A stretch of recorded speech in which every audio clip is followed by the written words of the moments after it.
Welcome. I want to have a conversation with you about a subject called individuation. That is a Jungian term, and it refers to not individualism, which is, it's all about me, I'm the best, not narcissism. Individuation is about becoming your own highest version of yourself. And you can say self with a capital S, right? The self. So self energy versus little s energy, self as in what are the things you do? What are the, dishes you have to wash and things you have to cross off your list? That kind of self, that's the small s. Capital S self is what am I meant to be doing in this world and how do I do it well as the aspects of adulthood that we think of as mature, right? What is the right thing to do? What is the not necessarily the proper thing to do, but what is the right thing to do? What is the most authentic? What is the highest version of yourself? So the best way I know how to convey large subjects like this is through my own example. So this is going to be a somewhat long discussion and share. I'm sharing here. It's going to be a way for me to help you understand through my own example what individuation looks like. So, and then as we go along, I'll explain things that are maybe universal or, maybe you can kind of extrapolate from my experience. So when I was about 22, I was 22. I was finishing college. It took me an extra year to finish college because it took me a year to find a major. And my major was in computer science. It was the kind of thing to do at the time. And I was good at it. I have a good mind. I solve problems. It was fun. And so I was on my way to getting my Bachelor of Science in computer science when I met an amazing acupuncturist. I was needing help with asthma and I don't even remember what at the time because the issues I was having were not the issue, right? What was really happening was that I was struggling with childhood trauma and I didn't know it. It was expressing itself in symptoms.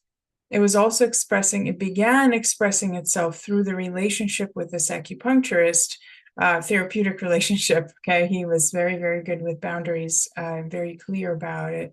But I became very attached to him. I was looking forward to my treatments. He was the first person who really deeply listened to what I was going through. I mean, it was all through the lens of symptoms, right? And then I brought him symptoms, right? I would just kind of have symptoms. I would start to pay deeper and deeper attention to my body. And in some ways, that was a good thing. And in other ways, it was actually kind of the thing to do in order to have the attention and to kind of speak his language so that I could get what I needed. So it was kind of a therapeutic relationship the way that one has with a therapist, which was to develop later for me. But before I get there, so here I am, 22, don't know who I am. Oh, who has any idea when they're 22, right? Some people know what they want to do when they grow up, but I didn't know who I was. I didn't know what I was doing. And then here was somebody who was confident in himself. He was grounded. He was kind. He was generous. He was open with me. He was real with me. He wanted to know how I felt. He took me seriously. He didn't try to fix my problems. He wanted to address them deeply, right? So I was so inspired by this. It was a revelation for me. And so I was like, oh my gosh, I'm going to go to acupuncture school because that's where you get this sort of thing, right? Where you get to learn how to do this, right? I say in retrospect that he could have been any kind of professional, right? If he were a chiropractor, I would have gone to chiropractic school. If he were a craniosacral practitioner, that's what I would have gone to do. Do you see what I mean? It didn't matter, which means it wasn't coming from my core. It wasn't coming from myself with a capital S, the choice of profession. Now, the drive to be in a healing profession, that was, but it was still as yet unexplored, and I didn't understand it yet. I just knew I wanted to be in this field somehow, the field of helping people. So I become an acupuncturist. It's a 5+ year grueling, very expensive process. Then I was close to graduating. I was very depressed because I was, 26 or so at the time, and very tired from the training. It was very grueling. It was very difficult. It was interesting. Clearly, I stuck with it, and I was good at it. I had patients. Patients were coming back to me. I didn't really have a specialty, except I was curious about emotional issues. And so I did follow a teacher at my acupuncture school who was sort of specializing in that.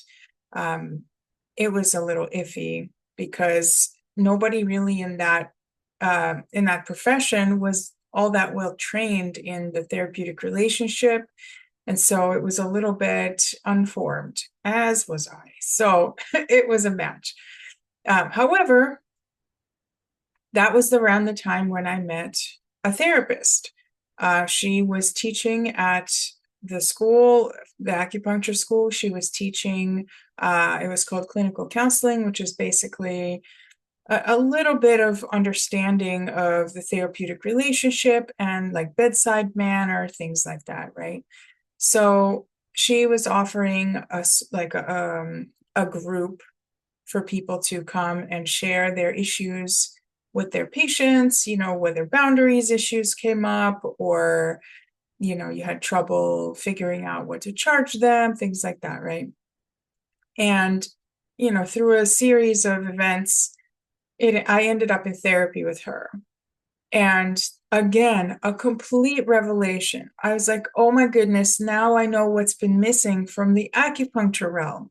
Because with acupuncture, I would be seeing patients and clearly they had emotional stuff, but they would say, well, fix my knee. My knee is the problem. Just fix, I want to deal with, and they would refuse to look at what was contributing to their joint pain or their insomnia or their whatever issues, because it was clear that it wasn't just physical, right? And I didn't have the language to explain that to them, nor the training to help them kind of go any deeper, right? So as I started therapy, I went, oh my goodness, here's the key. Here's what's missing. I'm going to go become a therapist, right? So I chuckle at this now, but at the time, I was so hungry for finding the thing. Except I didn't know, and what I didn't know that I was being driven still by this hunger for the relational, for this person who was listening to me, caring about me, wanting to know how I felt, staying put when I was having feelings and taking them seriously, going deeply with me. You understand, right? As opposed to how I grew up, which was Soviet Russia, right? A lot of scarcity, a lot of anxiety, a lot of just get it done. There was no time to slow down for feelings. And so nobody did, right? And I felt very alone. I had a lot of abandonment issues having to do with the fact that everybody was having to work, having to scrape by, had their own unresolved trauma, so they put it on me, right? It's the oldest story in the book.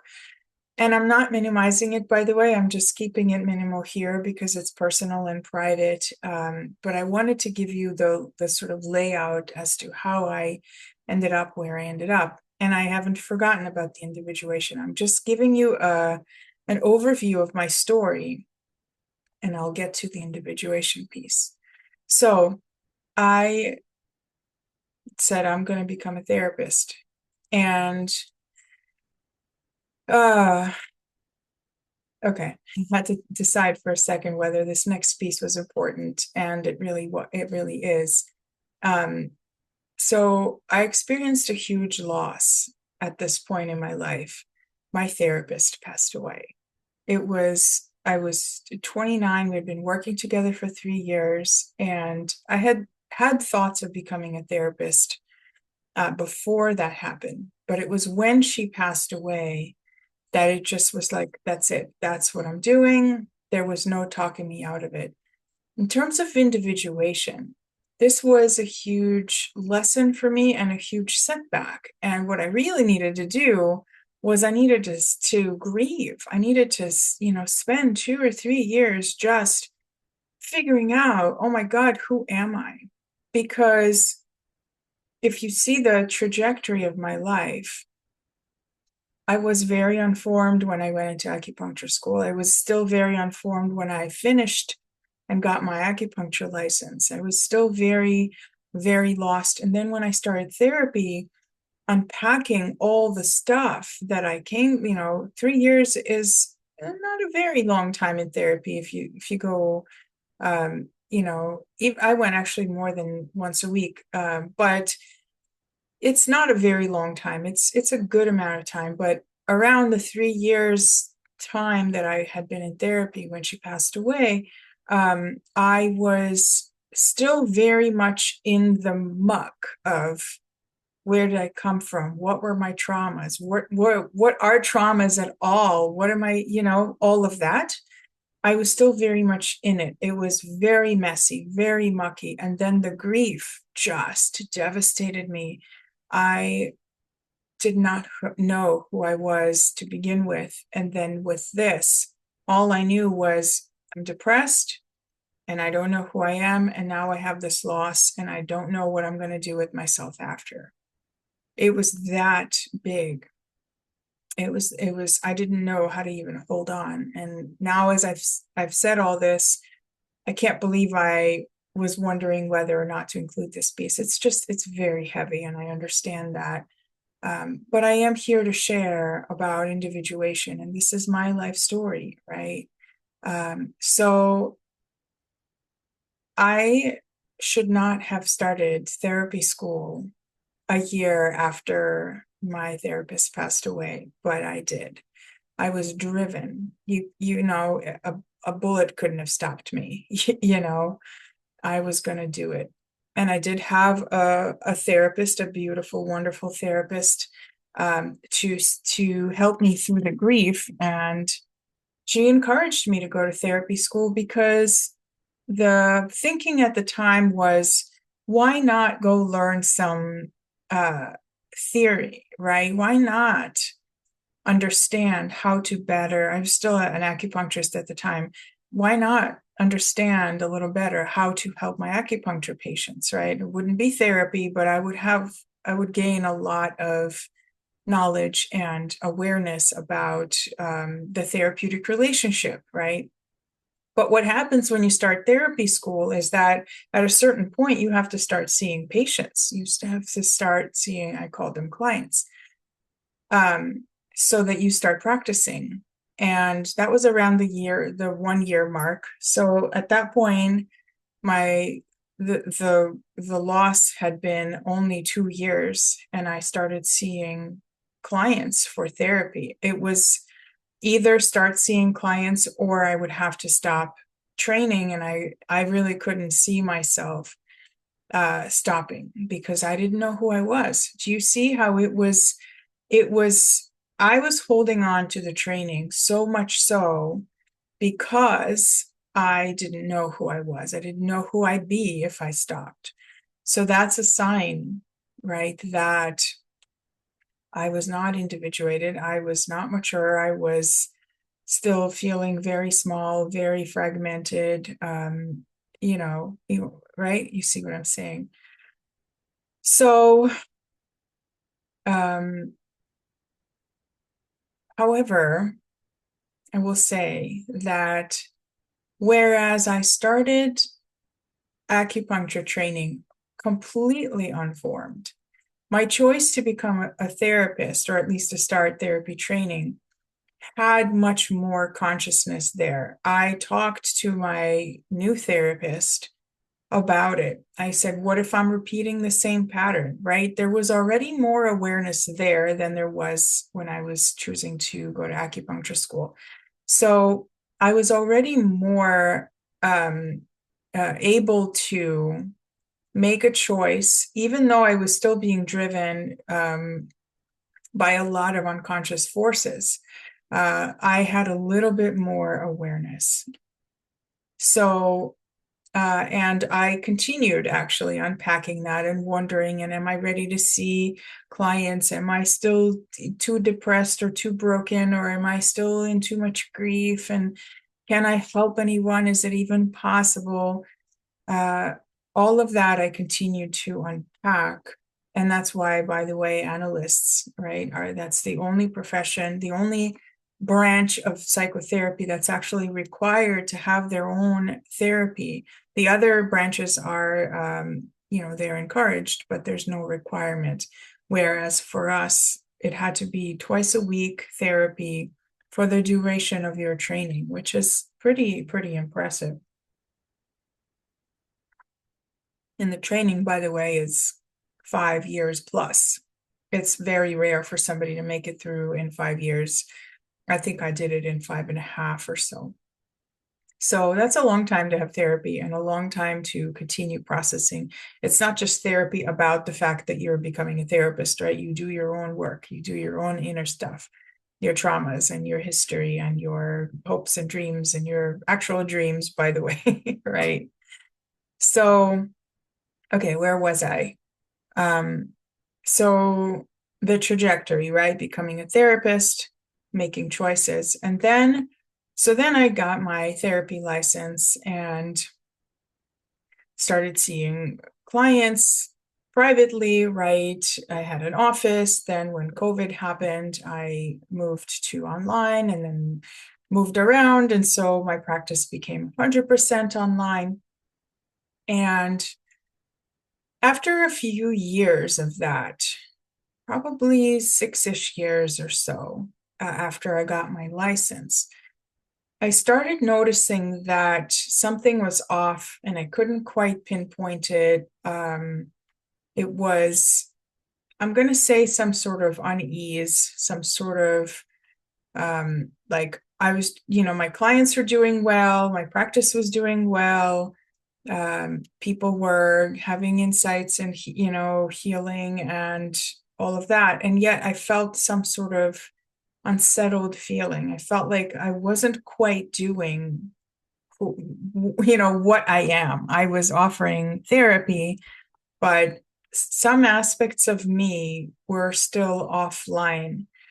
And they were aspects of me that I was aware of. I'm not talking about unconscious stuff. I'm talking about the parts of me that are spiritual, where you could see it all around me, right? This was my background, and I still wasn't acknowledging the fact that I'm a spiritual person. And to me, spiritual reality is reality. It's not just something to dip into and enjoy, like a guided meditation now and then, or a, Buddhist quote now and then, right? It's what I live. It's how I live. It's how I think about the world. And I wasn't bringing that into my work.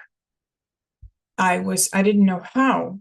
I didn't think it was appropriate. I didn't know that my clients would be open to it, right? So I began this process of kind of churning with it. Only this time, there was not a figure, a person that I was inspired by or modeling myself after, because individuation, because I didn't need it anymore. Initially, when I was in acupuncture, it was very clear. I was clinging, I was holding on. My first therapist, clinging, holding on, did not know who I was without that person.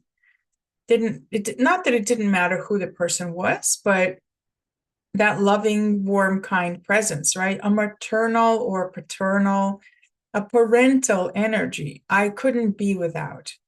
And not everyone is going to experience their lack of individuation in the way that I did, right? Like I'm describing this attachment thing, right? I would attach to the practitioner I was working with, and that's how I know that I was not yet individuated. Other people are going to experience it in other ways.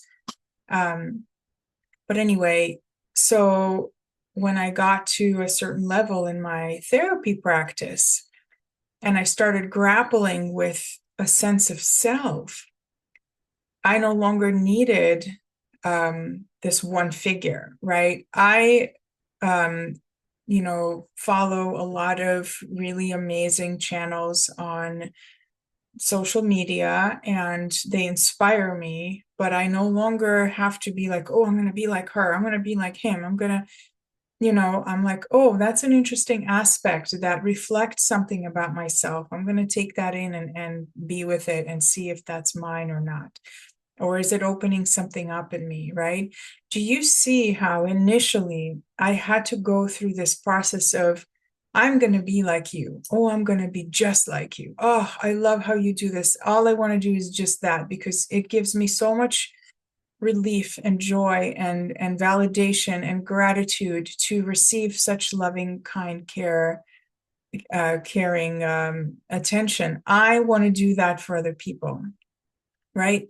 So it spoke to my innate kind of inborn need to be of service. That's one of my paths, one of my energies, my main energies in life. But it was still going through that lens of childhood, still needing to hold on to someone. And then I came to this place where I no longer needed to.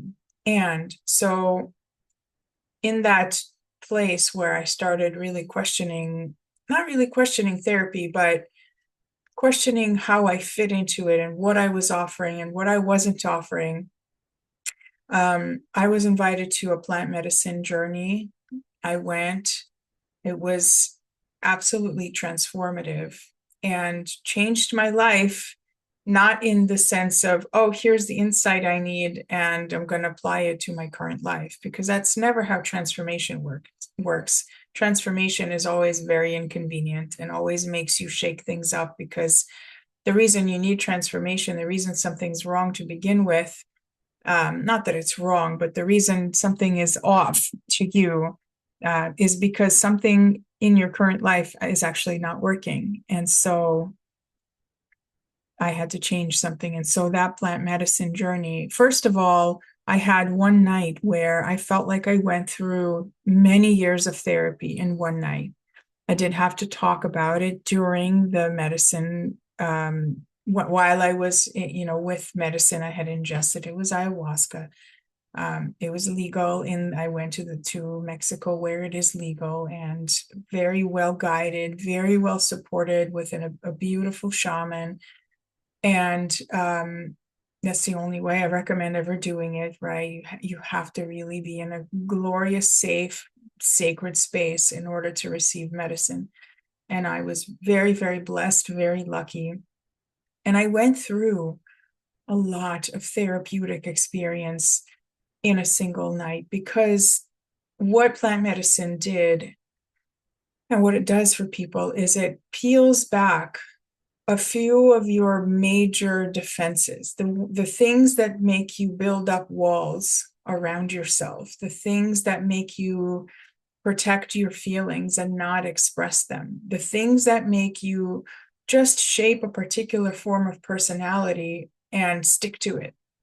Get just enough loosening in the ceremony that you get to peek behind it. It's terrifying, which is why you don't do it except when you are really, really, really well supported. including after, to help you integrate those insights. It's terrifying. It's difficult. It's not terrifying for everybody. It was terrifying for me. I had a lot of fear. I had a lot of abandonment. I had a lot of pain. And so, of course, it all came rushing at me the minute I wasn't suppressing it, right? And even then I was suppressing it because it was habitual. I couldn't help it. That's kind of what you do. You don't expect yourself to just surrender. It's a process. So, but it was really eye-opening to me to realize that in this spiritual context, in one night, I did a lot of grieving. I did a lot of forgiving.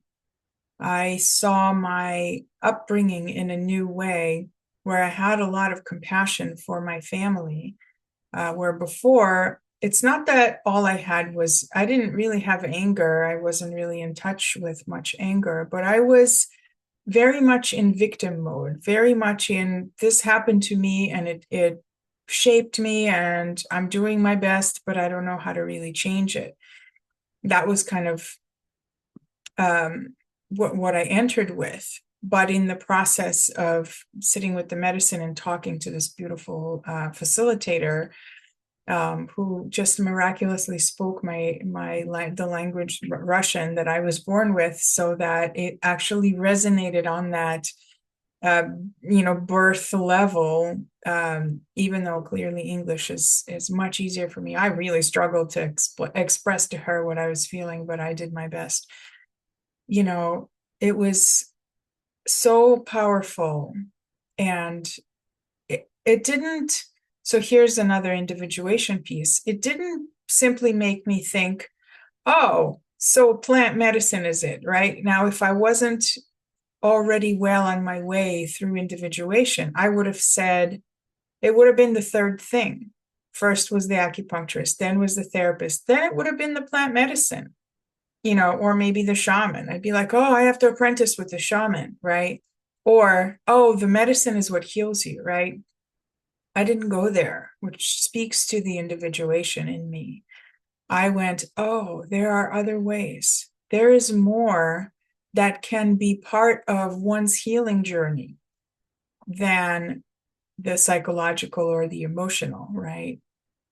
And so that's where the changing my life happened, right? Where after that journey, it's been 8 months, 9 months. It's been 9 months. Now it's 9 months ago for me since that journey. I had another one after that in a different experience. But since then, things started shifting for me internally, where I started understanding that I can start to bring in the aspects of myself that are authentic, that are not just modeled after an acupuncturist or a therapist or a shaman or an energy practitioner, or I don't know, name it, you name it, right? I started having the courage and the energy and the internal, I don't know, wherewithal, right? Courage, right? To go, this is me. This is true to me, right? The chakras are true to me. Those are actually tarot cards, which I just resonate with the images, but I don't know the tarot. I want to, and I intend to learn it, but other things, right? I use archetype cards. They are profound in their guidance and their message. I use intuition. I use dream work. All these things that were always, okay, I shouldn't say that actually. It's not that they were always part of me, but there were always aspects that I gravitated towards, regardless of who was around, regardless of whether that my therapist understood or not, or my friends understood, or right. So those things that started, I started feeling safe enough to say, I want this as part of my work, right? There's individuation, right? And I'm not done. Nobody's ever done individuating, right? But you start to become more authentic and you start to become more courageous in what you feel safe to bring into the world, regardless of what the world thinks about it. Of course, you understand it's about bringing it from the heart. When you bring it from your authentic place, you're not going to be bringing sledgehammers, right? You're not going to be bringing damaging things. You're not going to be saying, oh, you know what? I think I meant to murder people. And I don't care what anybody thinks. That's my real self, right? It's not about that. And I'm obviously using a crazy example, but you know, when it comes from the real you, it's always going to be positive and good and real.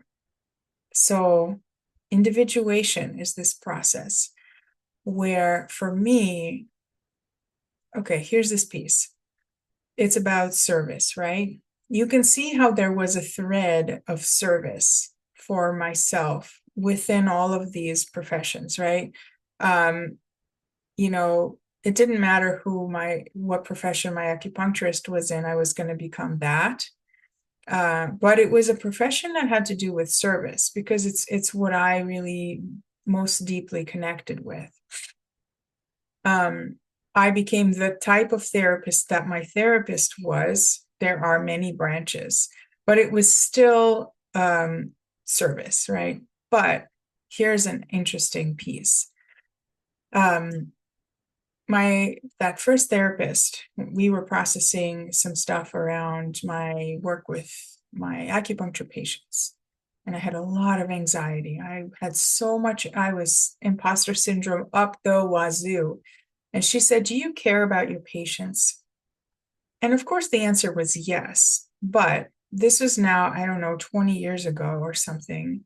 And that question stayed with me because I really couldn't truthfully say yes in a full way. I didn't not care about them, right? I wasn't like, oh, whatever, who cares, patients, I don't care about their pain.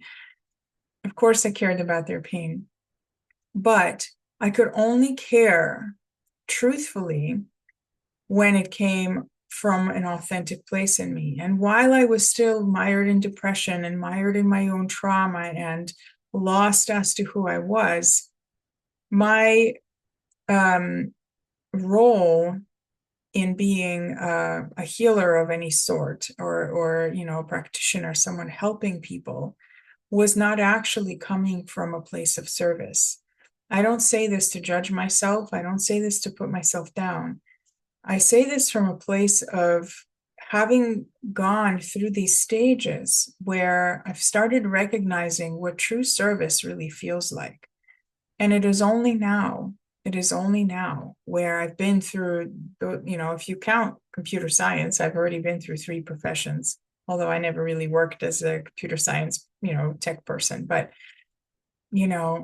as now I am transitioning from therapy to doing spiritual coaching, hate the word coaching, but whatever, spiritual coaching, and dream analysis and intuitive coaching or intuitive guidance, right? I've actually had to come up with a name for what I do. I don't like the word coaching, but I'm just using it to distinguish it from therapy to a bit of a degree. I mean, my therapy training is always going to be with me. You can't take that out of me and of my approach, and I wouldn't want to. It's super, super helpful and the complete foundation of what I do.